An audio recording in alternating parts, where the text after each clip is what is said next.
Hello, Water Walkers, and welcome to See You Saturday. If you stumbled across this video, make sure to check out our blog at waterwalkers29.com. So Deborah has been sharing this week, and she has been really stepping on my toes as we've talked about food.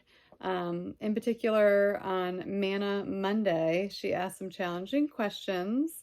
One of them is, are you saving your gifts and blessings instead of using them in a way that God has led you? Whew. I was stepping on my own toes too. And then on Tuesday, another challenging question. Have you compromised your inheritance by not being true to God's calling on your life? Wow. So, I have felt over the years a strong calling towards my running journey and Run for God.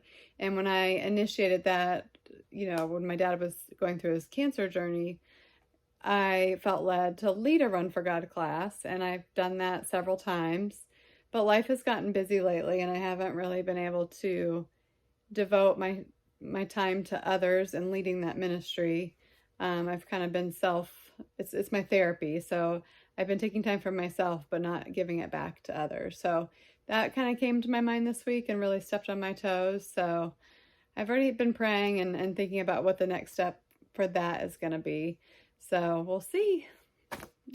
What stood out to you this week in your posting? Well, as we have shared several times, we write several weeks ahead of time. So, again, like you shared last week, I think, I wrote this several weeks ago, but this week, as I was rereading them before I posted them, it stepped on my toes also, but especially that one that you were just talking about on Tuesday about our inheritance, and are we forfeiting our inheritance because we're not doing what God's called us to. And so most of you that have followed our blog have already heard me say something about this, or if you know me, have heard me say that I feel like I'm supposed to write a book.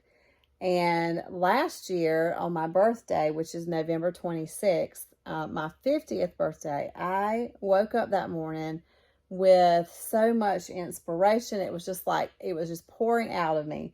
And I had this idea for what I felt like God was calling me to write about. Because before then, I knew I was supposed to write a book, but I didn't really know what it was supposed to be about. But on my 50th birthday, it was like it was just gushing out of me. And I wrote and wrote and wrote this list of ideas of what I could write about. Well, guess what? It is almost a year later, and I have not written that book yet. I have started.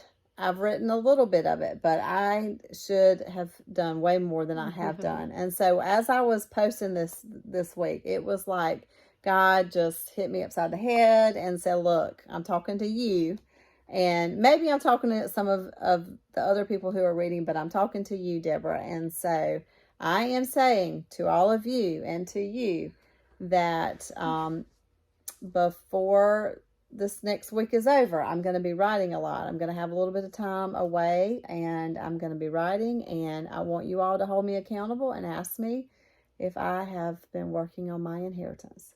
I love that. Well, I can't wait I hope I get to be one of the first to read. I am sure you will be. I'm going to hold you accountable. I wanted to close tonight with Ephesians 1:11 through 12, and this is the Message version.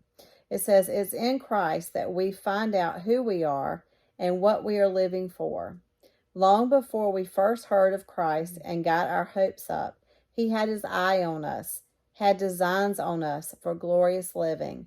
Part of the overall purpose he is working out in everything and everyone. So he has a calling on my life. He has a calling on your life. He has a calling on your life.